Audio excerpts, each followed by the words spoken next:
So ADHD when you are passionate about what you're doing. I've been working on this project for 10 hours straight. I've accomplished in one day what would take a normal person an entire week. Nothing can stop me. I'm a god. And ADHD when you aren't passionate about what you're doing. Washing dish is very hard, right?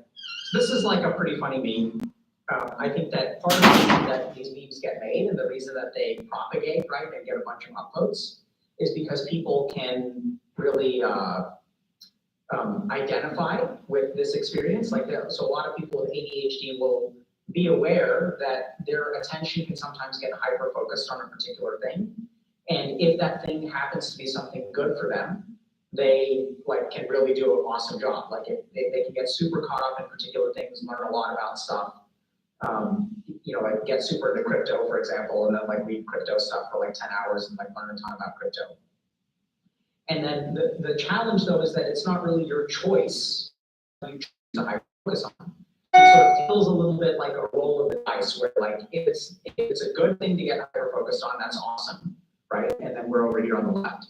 And if it's not a good thing to focus on, then you kind of wind up on the right.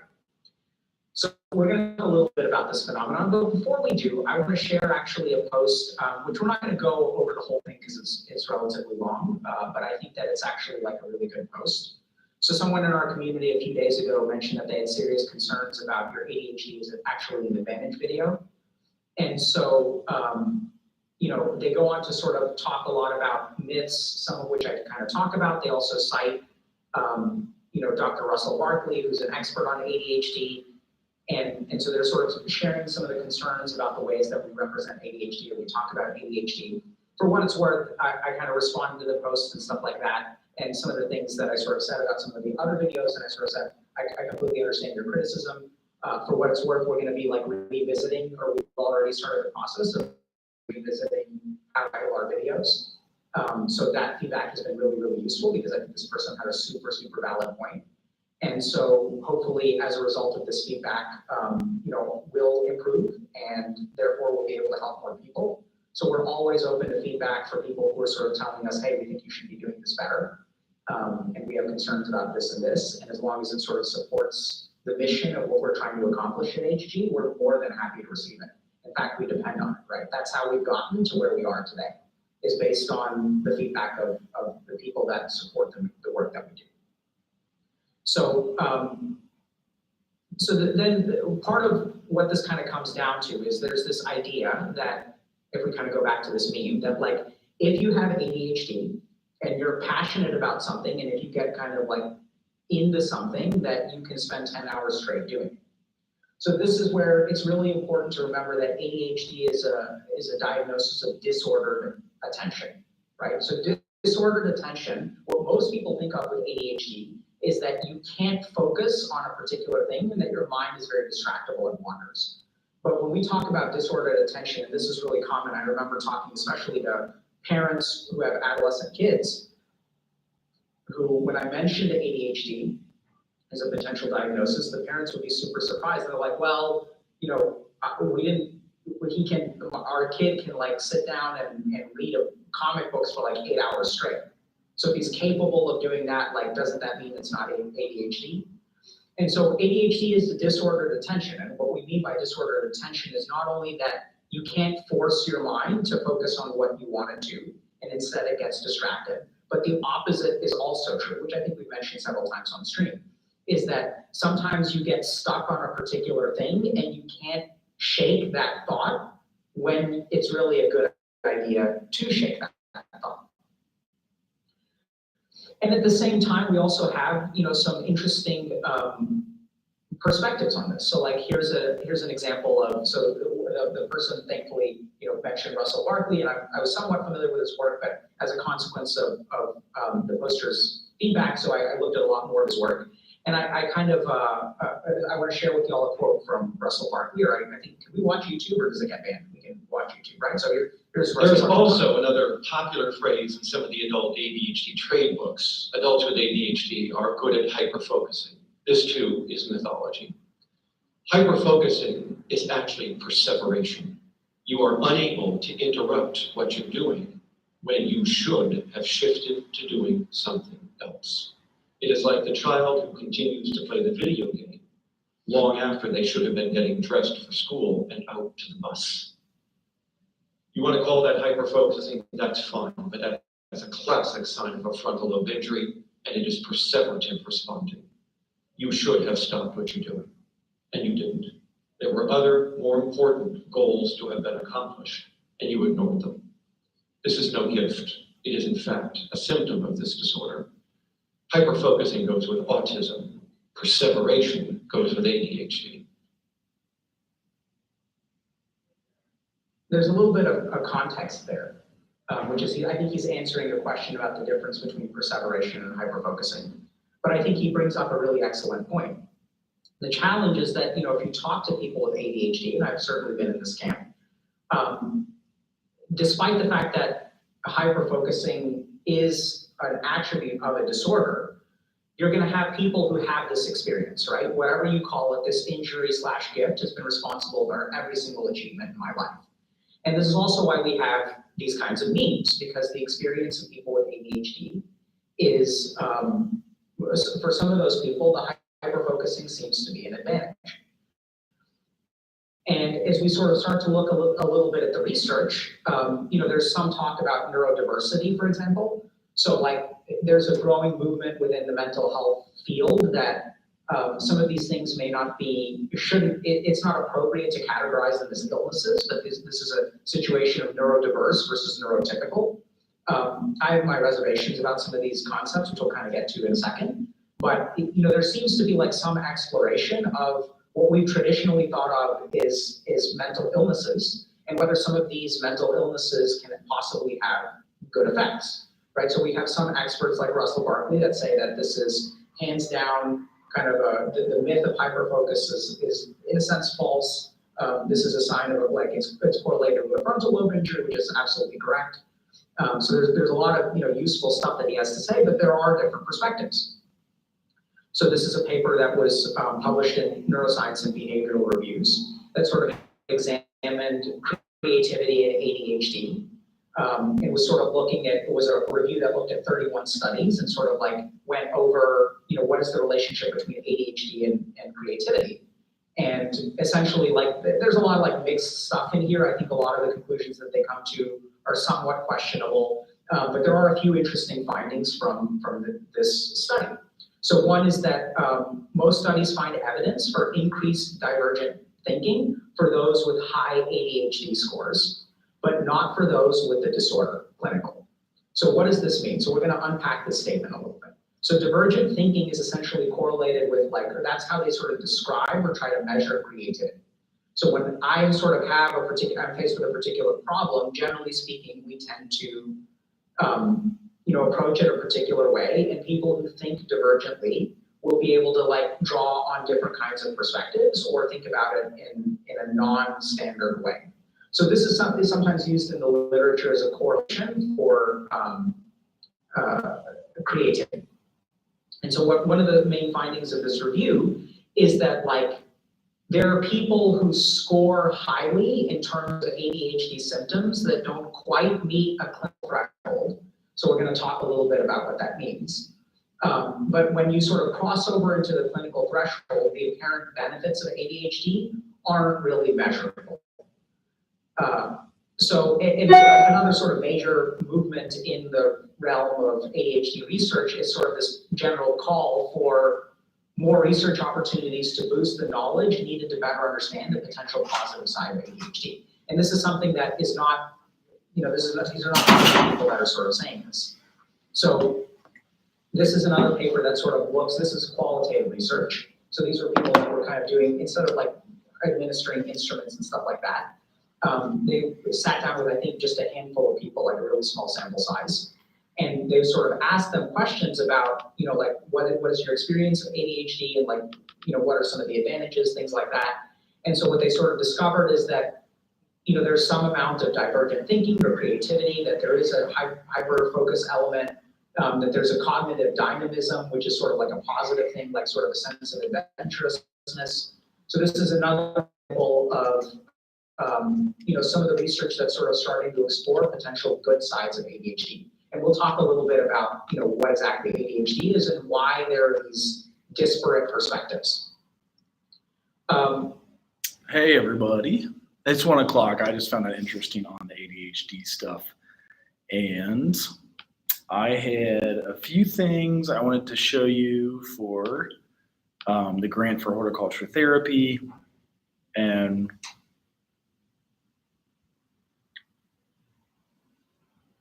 we had done a few other grants. And I wanted to show you this because in terms of your final paper, if you can infuse stuff from grants.gov, that would be absolutely amazing. So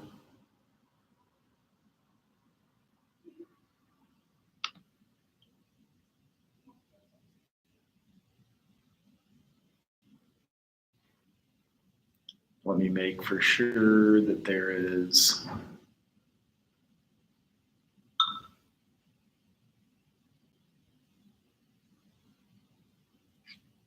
I found it. So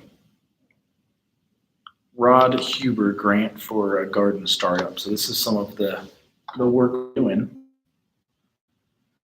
And I wanted you all to see what it would look like.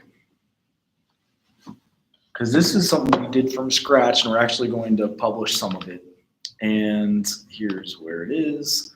So one grant written to be used for career training services, the sustainable intervention to increase income, food security, and adjustment to the neighborhood. Although refugees and current refugee farmers expressed great interest and involvement, there's no funding supporting the mission of this important project. The project has been operated by interns, Sisters of Charity, and volunteers since its inception.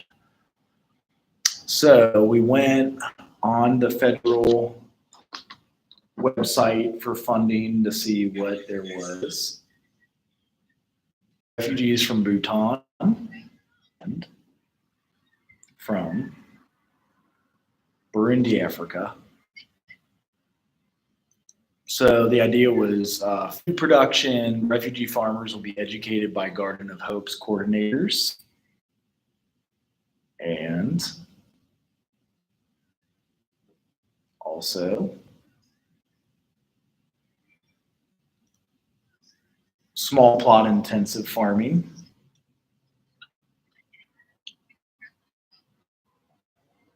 Practice organic growing methods, so they use less fertilizer.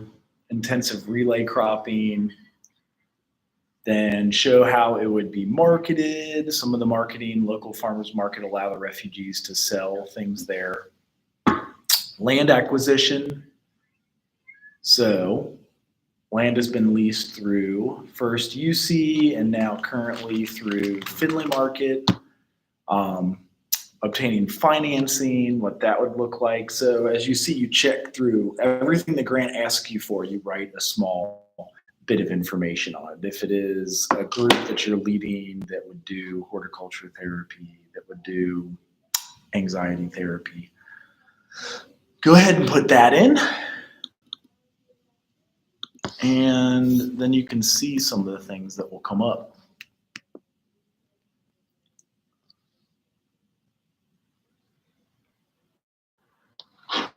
So that is some of the stuff that's going on and could be used.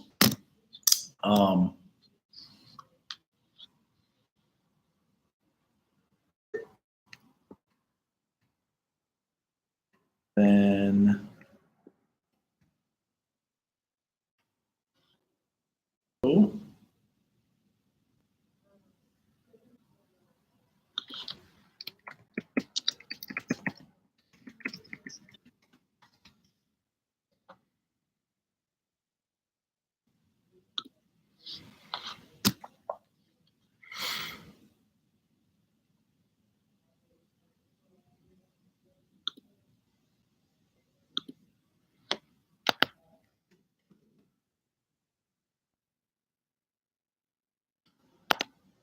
Also, some of the institutional requirements, showing like the zoning regulations.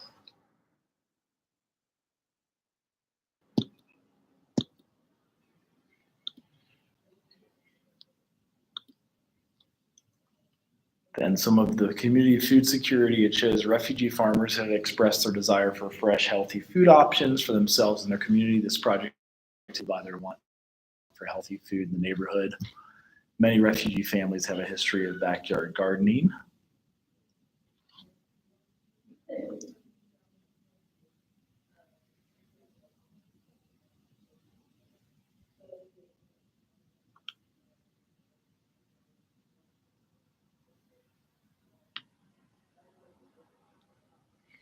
So if it's helpful putting a lot of this into Word, showing the history, the approach.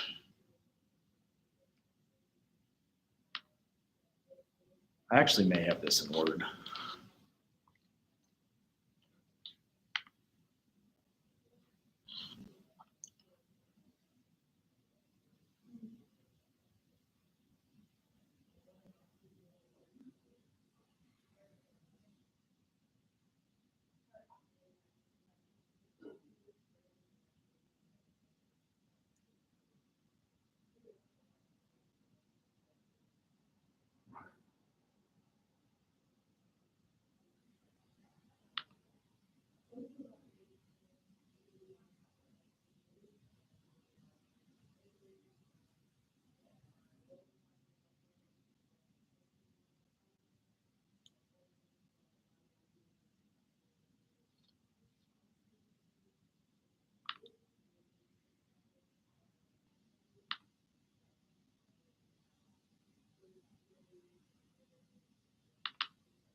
And so answering every bit of their question, some of the collaborative relationships, technical assistance and training, language and culture, history, the approach.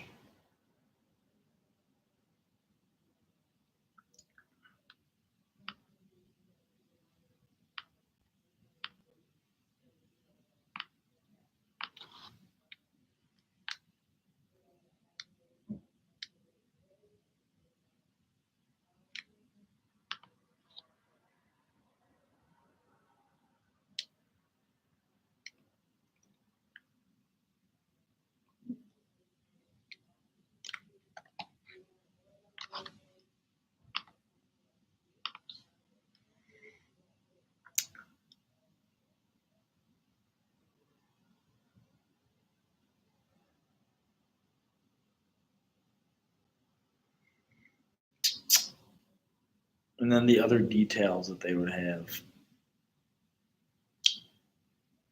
to show how you would lead a horticulture therapy group. And then it kind of breaks down quarter by quarter what you would do.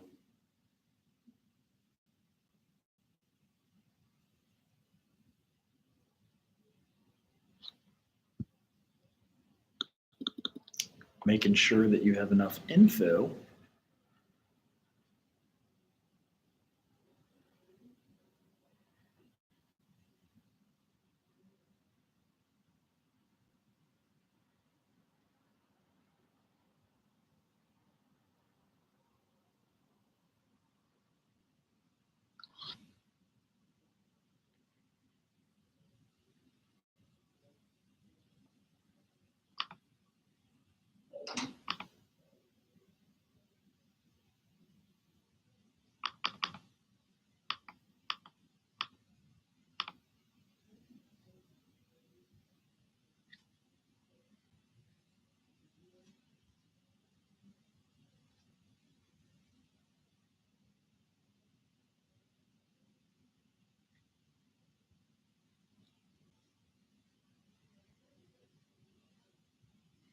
And then how it's going to pay folks. So that's some of the other information that would be helpful. So with your final paper, making sure you add a lot of those in and hoping to cover all of the bases.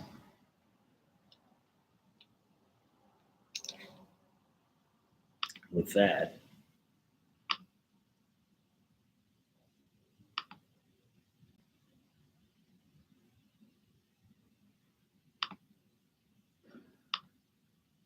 And then see what it would look like. So writing grants and groups.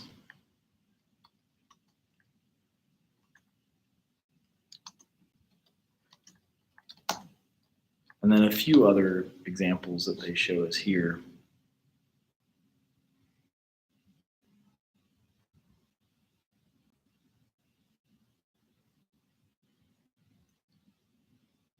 This one was for firefighters that had mental health issues. The chairperson of House Bill 478, we recommended referral to the Committee on Ways and Means. We have a bill before the committee. Representative Erdahl, committee, please present your bill. Thank you, Madam Chairman and Madam Chair.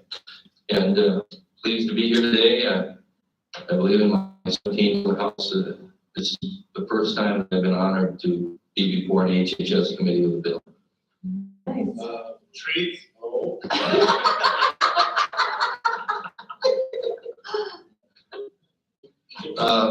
HF 478 deals with a very serious issue that is coming before us, the post-traumatic stress disorder, dealing with firefighters.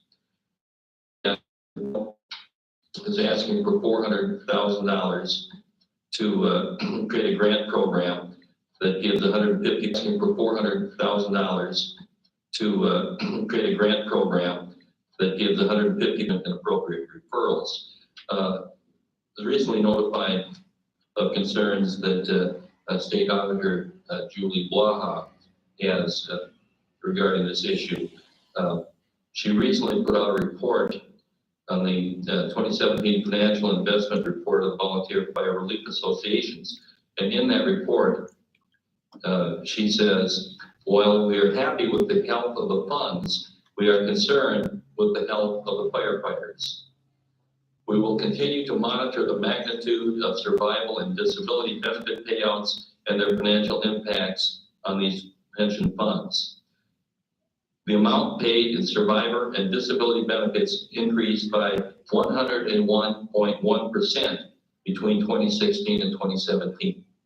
So this is a serious problem that is dramatically getting worse. And I have with me today, Matt Doty of the Dassel Fire Department. Thank you. Please state your name for the record officially and proceed with your testimony. My name is Matt Dowdy, President of Firefighters with PTSD, which is the organization that is requesting the funds. Essentially what we do is we broke our organization down into 3 different segments, 3 different pieces. We were formed by a group of firefighters dealing with PTSD. So that's where the name came about. We are actually an organization that serves veterans and all first responders. And I mean from corrections officers to ER nurses to you name it. We, if they come to us and want a service dog, which is really hard to do, we try our best to work with them. Now, we have created several tracks on our dogs, and we have several professional trainers as our partners who help us with this. But for veterans, they like to get their dogs a lot sooner because as a part of their therapy, they work with the dogs. If you've heard of Eagle's Healing Nest, Off-Leash Twin Cities Canine Training works directly with them and is partnered directly with us. What we wanted to focus on is we want to provide training for free and put the resources in front of family members that have first responders and veterans that are in our line of work. Because I feel like our families, our board rather feels like our families are going to see the signs a lot sooner than we're willing to even admit that we may have a problem. So we're going to curb that suicide rate. The other part of the education and prevention is also helping with, I can't afford it, or it's getting expensive. And my wife told me if you didn't have to pay for that copay, we could have taken a family vacation. we're trying to remove the issues that are causing people not to get help. In the first 2 years, I myself and some others have privately funded the work we've done. We've placed 1 service dog, and we are on track to place our 2nd this July at an event. And everything we do, we try to keep right here in Minnesota. Thank you so much for your testimony. Is there anyone else in the audience who would like to testify on House File 478? Is there discussion from the committee? Representative Albright. Thank you, Madam Chair, and to the testifier or to Representative Erdahl. I know that the work comp went through a very extensive review of PTSD for emergency service personnel and adopted language into the last work comp bill in the last biennium to support the work of recovery and healing. I'm just wondering, this is not to supplant that work, it's a complement to it. And I'm just wondering if you could speak to how the work comp arrangement has been assistive to those folks, and where does the baton handoff occur in some of these circumstances? Mr. Dowdy or Representative Erdahl? Mr. Gopi. Representative, I think right now where we're at with that is that bill was passed last year, and I believe it's in language writing. No, I'm not up here in too much of the know, but I believe that's the last I heard. I do have firsthand experience of guys who we have submitted a claim due to this and have sent to treatment, and it was denied in 2 days. So we're still seeing the denials, and I'm sure that's because they have to decipher how far do we go back, what will we cover, how is it covered. And as far as us as an organization, we try to allocate a percentage of the person's bills. If they say, hey, I need treatment, it's gonna cost $5,000, we try to get them a percentage of it, but then we also network with other nonprofits to see if we can't help get most of it covered. That way, when they're done fighting work comp, whatever's left, we try to just lessen that burden for the immediate sense. Representative Albright. And thank you for that information. I'll pass that along at our next commission meeting for work comp. So thank you for that information. Representative Liebling. Thank you, Madam Chair, and Representative Erdahl, welcome to Health and Human Services. I'm glad you finally made it. It's great to have you here. So, Representative Erdahl, and to the testifier, I think the problem is extremely serious, and we've learned some about, especially about firefighters. We've heard bills about higher rates of cancer and all of the things that firefighters have to deal with. And, certainly we would like to be able to help address that. But I have some kind of questions just about how this would work, if you don't mind. First of all, I'm not that familiar with the whole thing about service dogs. And does a service dog, is there a prescription for a service dog from a mental health provider? Or does a person just decide, I'd like a service dog, I think it would help me? Or just how does a person get to that point of getting a service dog? Sure. Mr. Dowdy.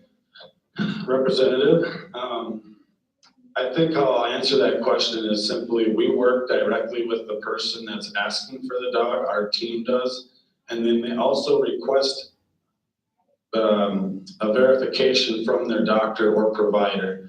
So we do recommend that as a part of this process, because obviously we opened our application process up for 2 months out of the year. We had 211 applicants. We've been here for 2 years. So in 2 months, we had 211 people with doctor's notes saying, can you help me? I think also a part of that is with psychologists. Some of the dogs are not all the way to a service dog level. They're either ESA, which is emotional support, or therapy, which brings them a different level of comfort. The service dog level is for someone who, with PTSD in this sense, may need help reminders to take medication, and the dog on their vest has medication with them. There's many different tasks that they can be tasked with. One of the big ones that we're seeing is nightmares.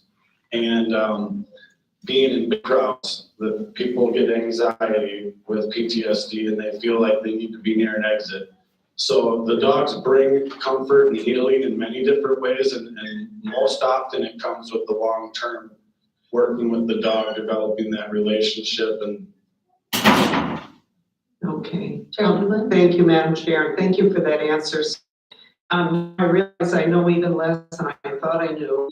And so, is there a definition in statute of what a service dog is that, so when the bill uses the term service dog, from your answer, I'm understanding that has a specific meaning and there must be a definition in statute somewhere of what that meaning is? Mr. Dowdy, or should we call on house research?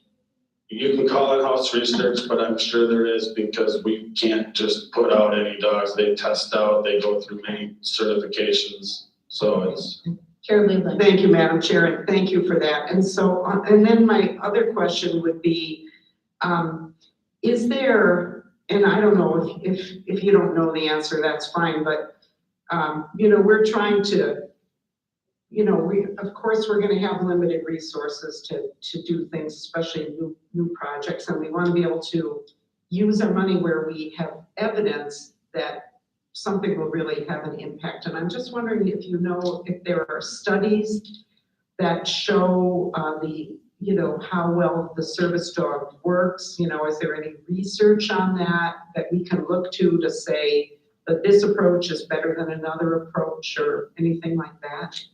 Mr. Downey. Madam and Representative, yes, there is tons of research out there that you can find. At our last Senate hearing, we had our professional trainer, Becca, was with us, and she did talk briefly about that. There are a lot of statistics that show they help folks deal with and live with PTSD post-treatment. So now they've gone through treatment and maybe they're on a medication, and what does life look like? Adding that dog in at that point when they're stable and they know what they're dealing with has helped leaps and bounds. Some even return to work. Okay, thank you, Madam Chair. Representative Fisher. Thank you, Madam Chair. To Representative Erdahl and our testifier, thank you for bringing the bill forward, and to the testifier, thank you for your service. I appreciate this being done. I've followed our local firefighters, our local fire department. My son is paid on call. He's also full-time on another fire department. So this is an area that I've been paying more attention to over the last couple of years. And I've heard a lot of problems out there with PSTD and everything else. And I appreciate the fact that there's more being done in this area. And I'm very supportive of the work that you're going to be doing on the bill here, and want to make sure that we get as much of this out in the community as possible. It's a serious effort. You never know when it's going to present itself, and when it does, the quicker we can get treatment out there, the better chance we have of recovery. So I want to support your efforts and encourage you. Representative Ellison. Actually, I was just going to speak to but you know what? Let's say long. Thank you, Chair. Just to kind of piggyback up what you're saying, there are qualifying conditions in terms of service dogs, and there's very special training. And somebody that has worked with kids that have autism, things they are. We have passed statutory language that the dog have to be through a certain training to actually be qualified. And so I'm very honored to be a co-author of this bill. Representative Erdahl, and thank you for bringing up.